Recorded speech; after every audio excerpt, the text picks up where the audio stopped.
Hi, my name is Brian Schroeder, and I'm doing a video on documentary, pretty much story about what has gone on with me for the last several years. I wanted to do this. I wanted to kind of put most of the details in here with everything, and I wanted to make it because I wanted people to see what's going on and what happened and everything. I also want to help inspire some people and encourage them, and I hope you stick around to watch this because I think it'll change your life a little bit and keep you going. So I want to start off here. You know, there's tons of stories that people go through in life. Tons of stories. Some stories are left, untold. Some aren't. Some are some miracle stories. Some are, stories about people's lives and different things that have happened. Um, Mine starts back in 2014. Now, in 2014, right on New Year's, I want to talk. When we struck New Year's, my uncle was very sick still.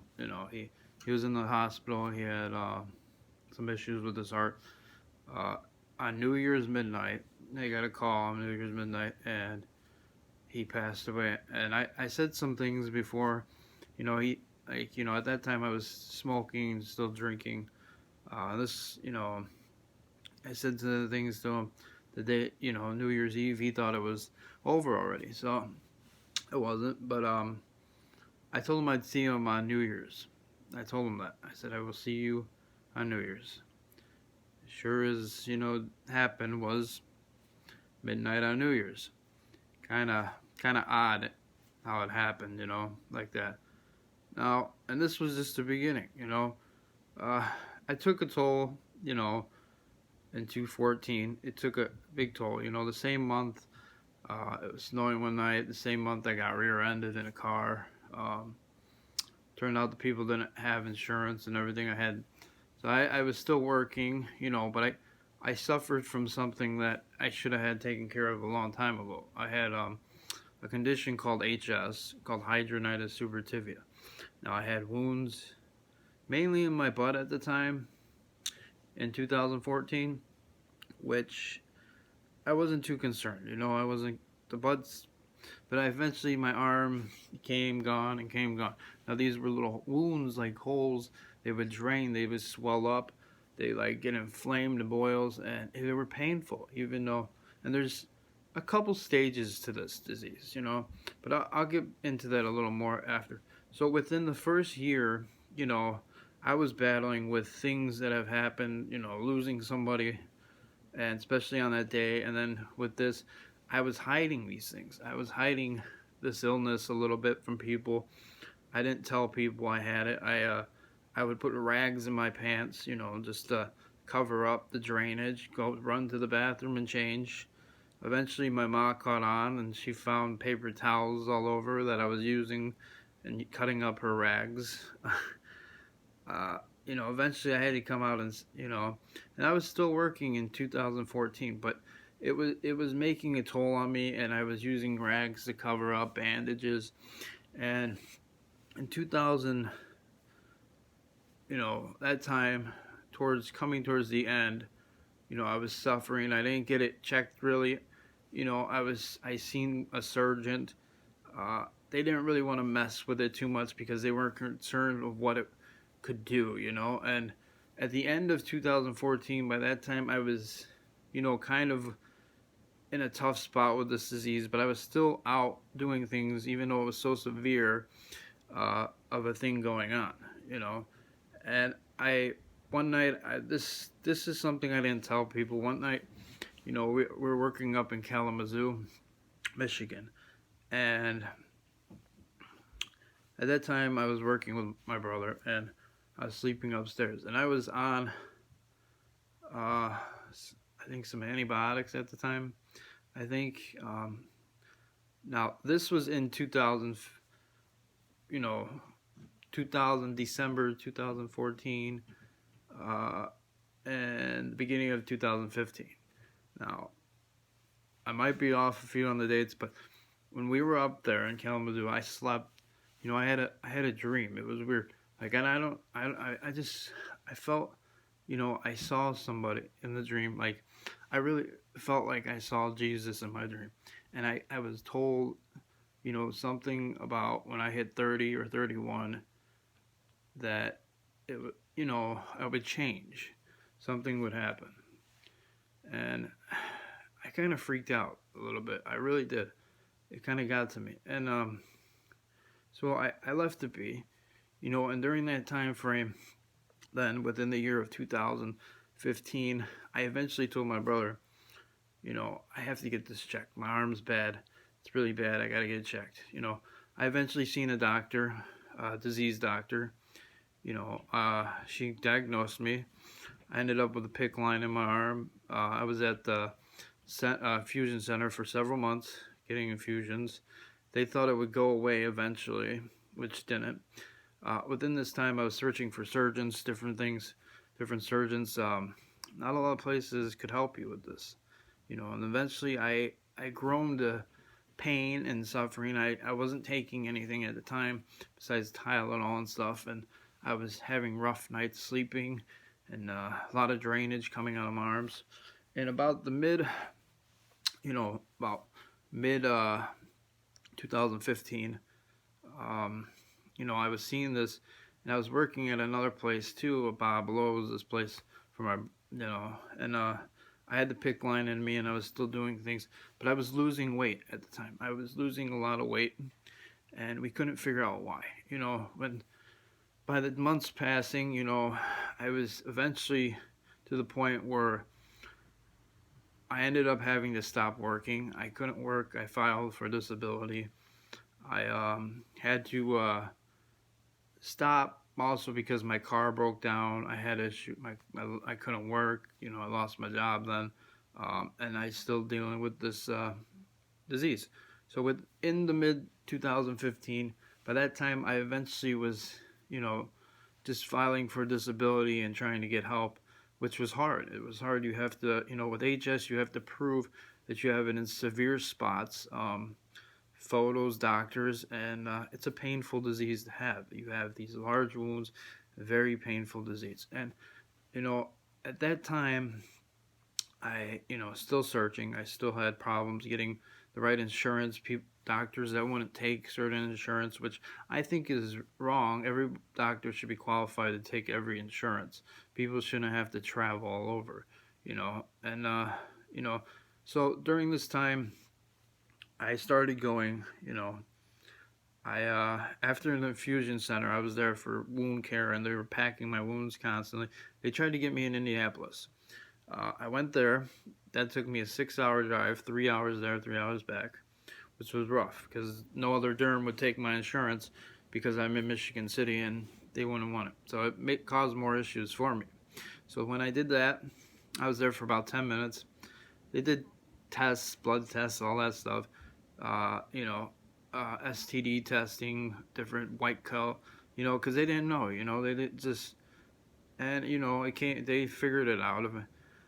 So I never went back. I never made it back because it was just such a hard thing to go through. So I found, seeing the doctors here still. I was seeing the doctor at the Franklin Clinic that, he eventually, he was like, oh, I don't want to take care of you pretty much. He's like, if you find a different doctor, and I ended up having issues with him because he didn't know what he was doing, and I tried to get wound supplies and stuff, and it was the complications with that, and eventually I ended up having this one surgeon, Tom, and he was a great guy, but he didn't want to mess with my stuff. Eventually I ended up having one of my arms swelled up in the hospital for a couple days in 2015, where I, eventually, that was the beginning of, I think the biggest part was then, so through 2015, though, coming towards the end of it, I was already, at home having to have my bandage changed constantly, every single day, every day. I was sitting 20 hours a day for several months. My arms became contracted eventually. I went from 100 and 75 pounds to 120 pounds within a few months, anorexic. I became anemia. So mostly I was bedbound, anemia, anorexic. I had contracted arms. I needed bandaging. I had no life. I had no life no more. My life was stripped. I felt like I lost a lot, especially with everything that happened before and everything. Now, I looked like I came out of a war camp. Going into 2016, I was really bony. I was really, really, really skinny and searching for another surgeon. I found one here eventually, another surgeon, and he knew what it was. He knew, and we went and we tried. I was on Doxy and clindamycin. I caught cellulitis a couple times, and I quit taking Doxy because a lot of times these antibiotics you came immune to, and they weren't doing anything for the condition. The condition was just constantly going either way. We tried, food diets, different chains like that. They figure stress, hormones, sweat. I was never overweight with this disease. I was going to South Bend eventually in 2016. I was going to South Bend for wound care. Now they were trying to figure out what to do. They were doing bandage reps and different things on my bottoms and my arms. And we tried finding a surgeon there, and the surgeon there pretty much told me that I couldn't have surgery because my arms were contracted and I needed to be in a big place where they could do that. And some surgeons weren't even messing with it no more, of the condition. So at that time I just figured, well, I stopped going because I put my effort in to get there and look for a surgeon, and they never found one for me, which they were supposed to. So at this time, eventually I had my one surgeon here. I had the doctors here. I stopped seeing the one doctor because I had issues on Franklin with Dr. H. Patel. And eventually, I was a constant thing. I had middle of the night. I eventually had to go to the hospital. I stopped taking Tylenol and stuff because I constantly sweat on it. I was allergic. So eventually the hospital gave me other scripts, I seen a pain doctor eventually. He was a great guy. He helped me out many times. Being in pain, this is where people don't seem to realize. I think you have such a severe case of an illness, and you feel like you're a burn victim. So I was taking pain meds, and I was still in pain. I was still in pain constantly. And some people don't understand the fact how painful this disease is. It's very, very painful. And on top of other illness. And, I failed a couple times. I failed, and I kept going, trying to get more help. I couldn't get the help. I was just constant agony and depression. And, I ended up in the mental ward once because I was losing it. It hits you. It really hits you. It's a rough thing. And with everything on top of it, I tried searching for people with it. I'm in groups now. I've been in groups for couple years, trying to help other people, other people that have it. But back to the thing, I was seeing now the surgeon here, then my pain specialist, and eventually I seen a new doctor, Dr. Kelly. Eventually, I lost my surgeon because I stopped. I couldn't get there, and then eventually around 2016. I went to LaPorte Hospital. I ended up going to Indy, getting sent to Indianapolis again to a week or so, and they put me in there. And I was there for a week, and it didn't do me any good. They wanted me to come back for plastic surgery, but it was so hard and at that time. And then so my doctor here, my surgeon here, eventually did surgery. But the thing, he couldn't do surgery the way, because my arms wouldn't go up. So he went in, he put me out, put me debridement of the wounds, try to burn them, cauterize them, and that didn't work. And then, eventually, within 2016, I had more issues. I had other family loss and other things. In 2016, I kind of hit rock bottom. My mom was here. She was babysitting all the time. She'd come by. I sat here all day.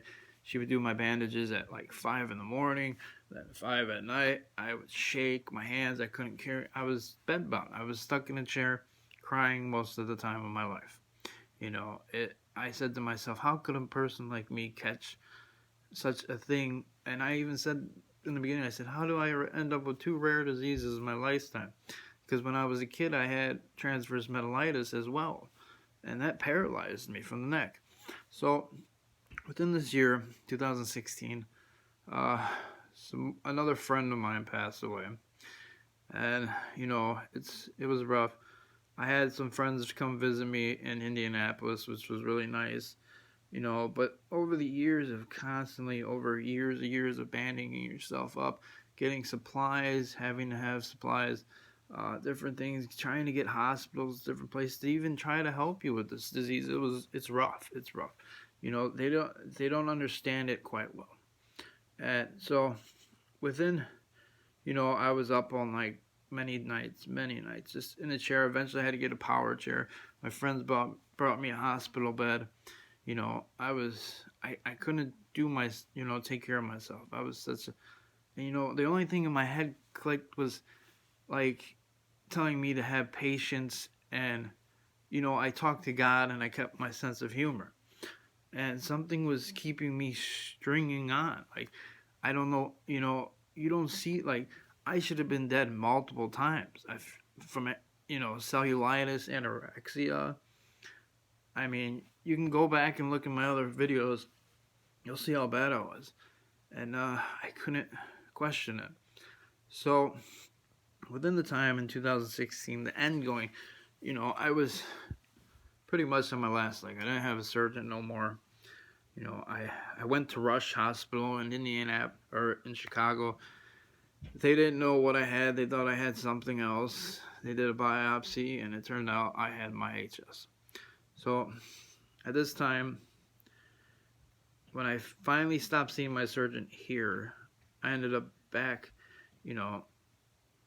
here, and I seen a neurologist here too. Said I had tremors, which I thought more of it being nerve damage because of the contracted arms. I went to rehab, before even for this disease, try to get, movement, but it was so hard, it's just, you can't flex when you're in so much pain, and it scars you for life. It puts you in a damper, and I was stared at by cops.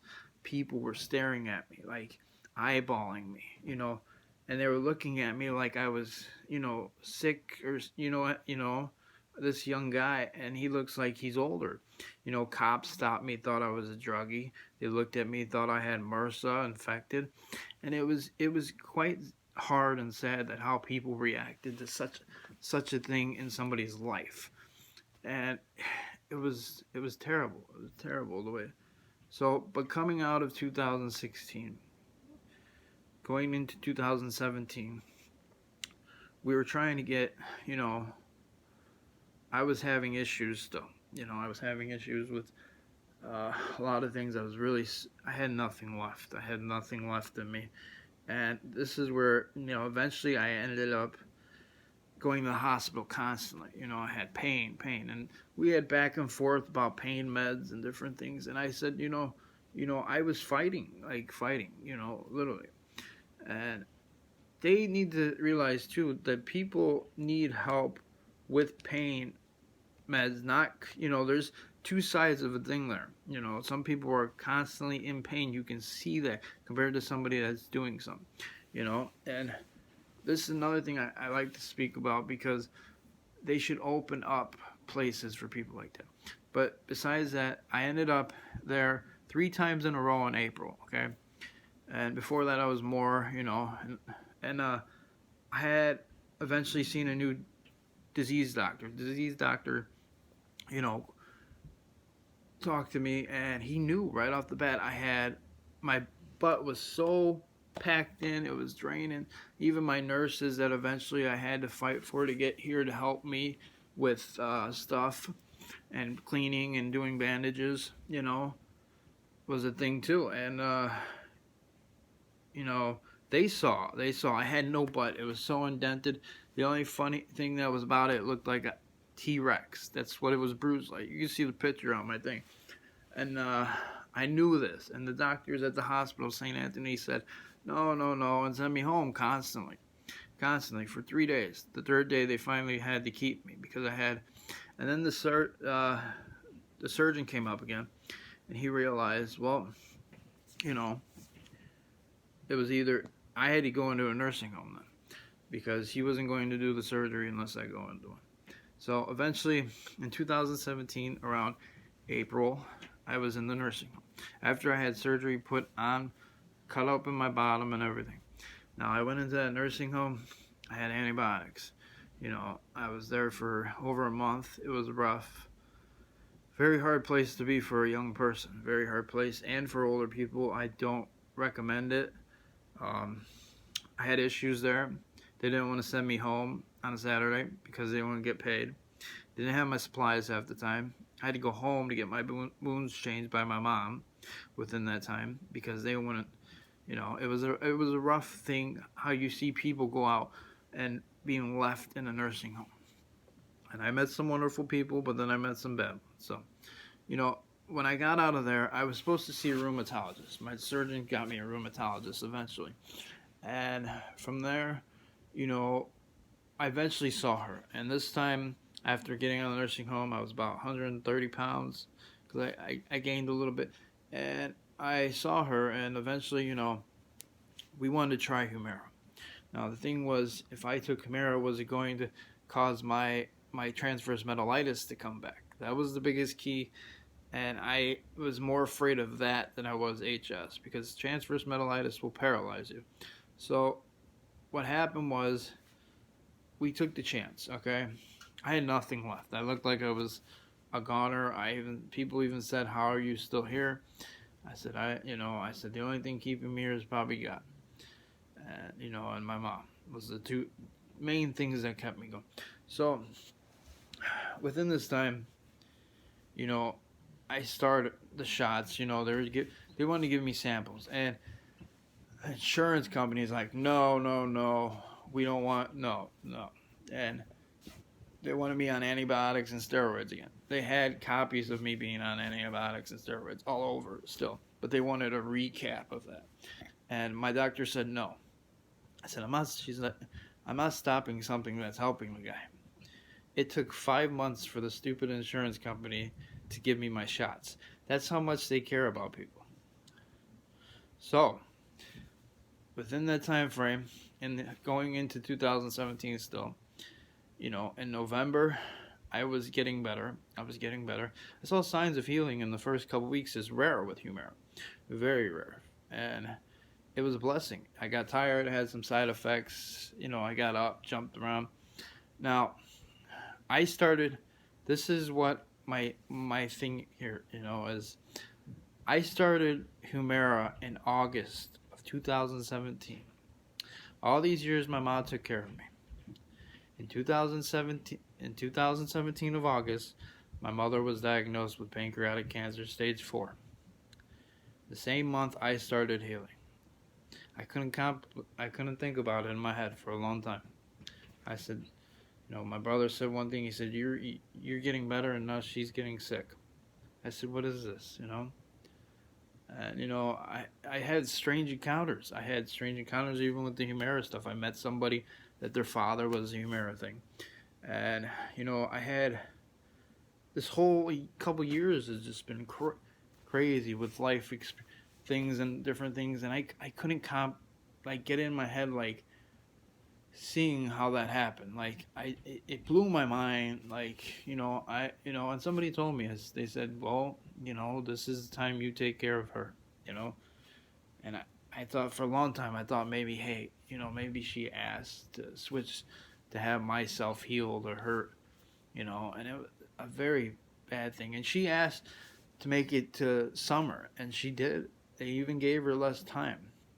And within this time, okay, so in 2017, I was still healing, going forth and everything. And eventually I got, to the point coming, and in 2017 I was attacked pretty much by the insurance company. They wanted to put me in a right choice program. They thought I was druggy. They said I had many medications.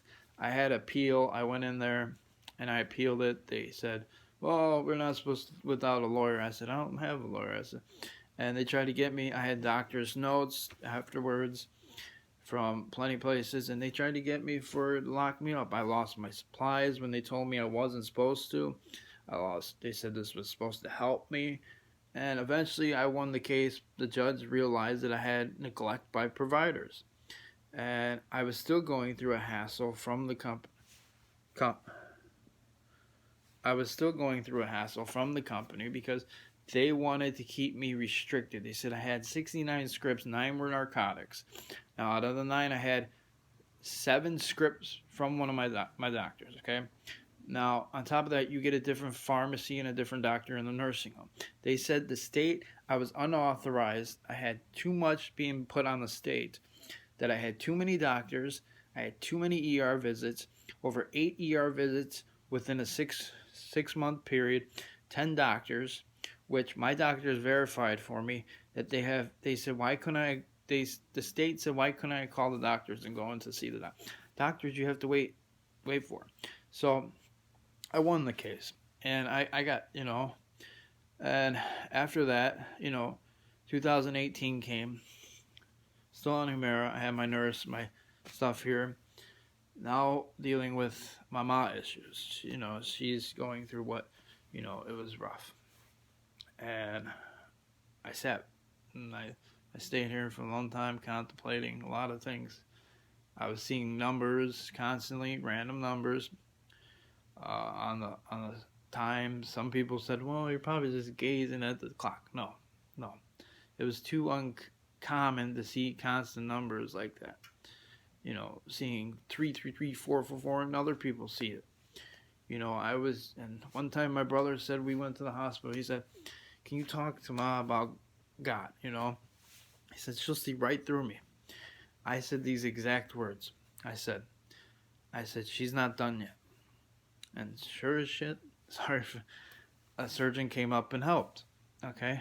Now, I want to say also, in 2017, I stated that I was going to walk out of 2018 a better person. And it happened. It happened. Now, besides losing, I lost my mom in August of 2018. But with everything that has happened and the battles of everything, I wanted to share this with people. I wanted to let it out, for people can see that, you're not done at the end of the rope. You have things that happen to you, and they say everybody struggles, but there's a lot of people that go through many hard things, and some don't. And it's not about that. It's about, I think getting the experience, the thing going out like this, me talking about it, can help somebody. Because a lot of people battle anxiety, they battle anorexia, they battle anemia, HS, transverse meningitis, and all those things people are fighting constantly. And to see somebody come up from that stuff and so much, and you look at the Bible, Job, and you see that, and at the end of the whole thing from Job, he came out the other end. Even though when everything failed and everything fell apart, he came up at the end. So I sat for a long time thinking that, wondering, well, is this it? I felt like I was being tested a little bit. And I wanted to share this whole story with people. I wanted to share with everything that, losing everything it's painful. Having everything stripped away is painful. But there's a purpose to all this. There's gotta be. There has to be. And like I said, I stated about seeing what, and the dreaming and the number, and then everything that added up in sequence and the same dates of my mom and me and the Humira and everything else. It it was just too much thing to think about that it actually happened. So I hope this experience changes somebody's life and lets them know that things can come up ahead afterwards. Things can change. You can be at low points. You can come out from a lot of things if you keep your mindset and keep positive. I believe in patience and persistence. I also believe that, if you want to live, you're going to live in a strong way. Having the encouragement, the strength from others can help, and just trying to keep yourself ahead. There's people all around you trying to talk to you. So, like I said, you never, I hope this changes somebody's life. I hope, I hope it helps somebody. It really does. I think I've been waiting to get the whole thing out, and I wanted people to know what I experienced and things that have happened and why I'm here for a reason. I'm still here for a reason. My friend even said one time, she says, I think you're a cat, but I'm not a cat. So I hope this changes your life, and I hope you share this, and I hope you understand what I was saying and everything with everything that has happened. And anybody in these positions that have gone through stuff like this, share your story with people. Share your story, because people need that. People need people to explain and tell people, and it gives them encouragement and inspires other people to keep fighting these things. Because when you see miracles happen, people then can finally say, hey, if this guy came out the other end, why can't I? You got one person to talk to, and the guy's upstairs. That's the major thing. He's not the one stripping it away from you. You just got to sit there and talk to him. That's all I say. So I hope this really changes your life. And thanks, guys.